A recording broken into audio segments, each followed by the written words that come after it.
Esta noche en Señales estamos con el senador Rafael Filisola, estamos hablando de la coyuntura política y en el primer bloque mencionabas, Rafael, que el movimiento Honor Colorado de Horacio Cartes no es solamente un proyecto político, sino que es un proyecto económico que también tiene vínculos con actividades ilícitas.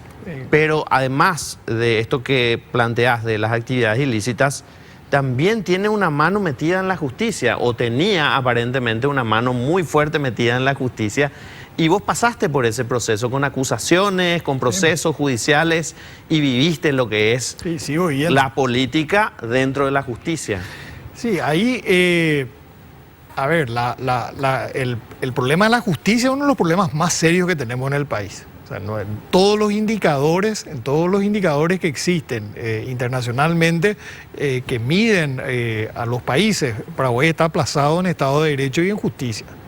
Es un problema serio, pero aparte, fíjate, la cantidad de presos sin condena es un indicador muy importante. Tenemos la tasa más alta de personas privadas de la libertad sin condena en la región, salvo Haití. Salvo Haití, solamente Haití está por encima de Paraguay. Una tasa altísima, o sea, nuestra justicia es un problema. Y bueno, y ahí hablábamos de señales negativas, por ejemplo, el hecho de que, esto yo no vi nunca en mi vida parlamentaria y justamente discutimos esto en el Pleno y nos quisieron decir, no pudieron encontrar un solo ejemplo que, por ejemplo, un solo ejemplo como el de ahora, el que se presenta ahora, que tenemos al Partido Colorado con representantes del Congreso controlando el jurado de enjuiciamiento. Sí. O sea, los cuatro representantes del Congreso son colorados. Eso no pasó nunca en la historia del Congreso, de la Constitución del 92, nunca ocurrió eso. ¿Y qué representantes? Entonces, evidentemente hay un afán no solamente de controlar el gobierno, sino también someter al legislativo y controlar a la justicia. Eso es sumamente peligroso, pues yo no puedo imaginar buenas intenciones cuando se pretende someter a la justicia. Sí. Fuiste ministro del Interior, conoces lo que es la realidad del crimen organizado en nuestro país y me imagino que tenés un seguimiento de cómo fue evolucionando el crimen organizado en nuestro país. Ayer vivimos, creo que una conmoción a nivel mundial con el atentado contra un candidato a la presidencia de la República de Ecuador y, digamos, las noticias dan cuenta de grupos del crimen organizado que se atribuyen el asesinato o que desmienten el asesinato, pero son grupos del crimen organizado que salen a dar la cara y a viralizar una posición. Así mismo. ¿Vamos rumbo a eso, Rafael? Vamos, sí, vamos. Mira, cuando nosotros asumimos el gobierno, justamente uno de los temas que nos preocupaba era el tema del crimen organizado, que se hablaba poco en ese entonces, pero había ya señales muy claras. O sea, Paraguay vivió, y en esa época estábamos viendo una parte de ese desarrollo, vivió lo que se vivió en otros países, ¿verdad? Llega tarde, pero llega. Claro, y en ese momento México estaba empezando a entrar en un momento crítico. Y justamente nosotros trajimos varios especialistas en crimen organizado y nos dijeron, miren, en México hace 10 años no tomaron las medidas que se debían haber tomado, no tomaron en serio el problema. Y ahora les está pasando esto. Hoy México está mucho peor. A nosotros nos dijeron ya en ese momento, ustedes si no toman esto con la debida seriedad y no toman medidas muy serias, este problema le va a explotar en 10 o en 15 años, pero les va a explotar. Por eso nosotros le dimos mucha importancia al combate contra el crimen organizado, equipamos la policía, modernizamos, hicimos una depuración de sus cuadros. Pero realmente viendo lo que pasó después, sobre todo en el periodo del 2003 al 2018, el gobierno de Cartes puso a la policía al mando de uno de sus gerentes, que justamente de una empresa que está vinculada al contrabando de cigarrillos. Uno dice, ¿cómo pueden luchar contra el crimen organizado cuando las rutas del crimen organizado son las mismas? O sea, si uno habilita la ruta para el contrabando de cigarrillos, está habilitando también para el narcotráfico, para el tráfico de personas, para para el tráfico de armas, lo que se te pueda ocurrir.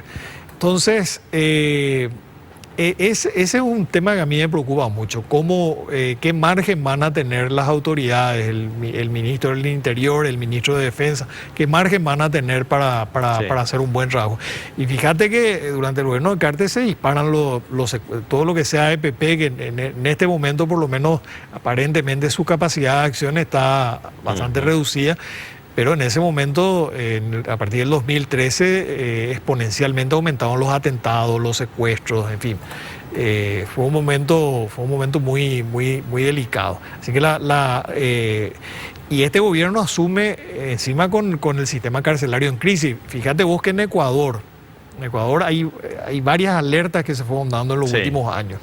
Y una de esas alertas fueron los frecuentes motines en las cárceles que eran un poco...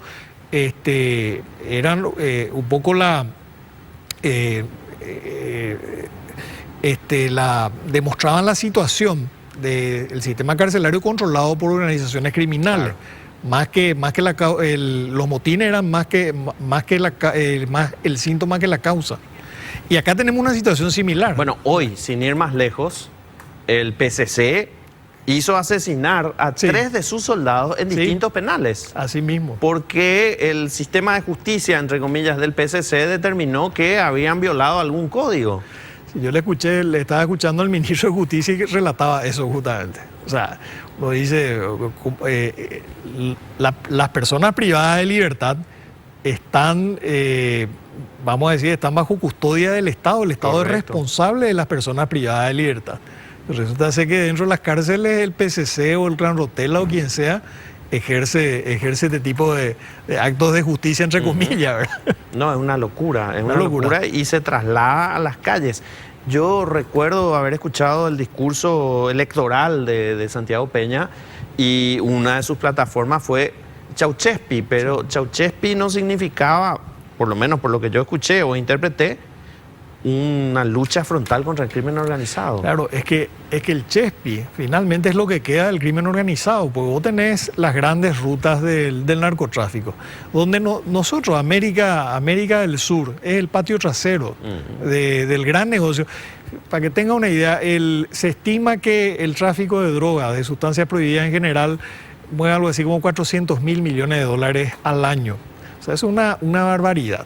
En América Latina queda muy poco de eso, en América del Sur. Ciertamente, la cocaína, por ejemplo, se produce solamente en 3 países, Colombia, Perú y Bolivia. Y después marihuana, sí, Paraguay es uno de los principales productores de marihuana, sobre todo para la región. Ahora, ¿qué es lo que queda? ¿Qué es lo que queda de todo ese entramado criminal, delictual, pero también empresarial? Te quedan residuos, te queda la sobra, y la sobra del Chespi. El Chespi que se le vende, qué sé yo, que va para los soldados, y después termina en manos de menores, de jóvenes, que terminan delinquiendo y terminan siendo muy violentos bajo los efectos de esas sustancias. En los asaltos y en otro tipo de actos delictivos que cometen porque son adictos y quieren seguir consumiendo. Van a tener un periodo parlamentario muy difícil, Rafael. Sí, muy difícil. Muy difícil y bastante frustrante porque por supuesto, tenemos un rol de oposición que significa controlar el ejercicio del poder y tenemos que ser muy severos en el control del ejercicio del poder. Pero también somos muy conscientes de la urgencia de los problemas que tienen nuestros compatriotas. Y yo por lo menos, repito, veo el gobierno entrante se está comportando con mucha prepotencia, con mucha arrogancia y con mucha irresponsabilidad. Y presentan un gabinete mediocre, por decirlo menos, en un momento de crisis.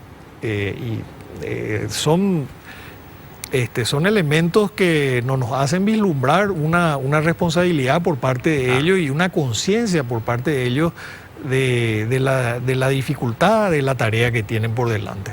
Rafael, muchísimas gracias por estar con nosotros esta noche. Muy amable. Rafael Filisola, senador por el PDP. A la vuelta de la pausa está con nosotros Pedro Gómez, diputado por el Partido Liberal Radical Auténtico.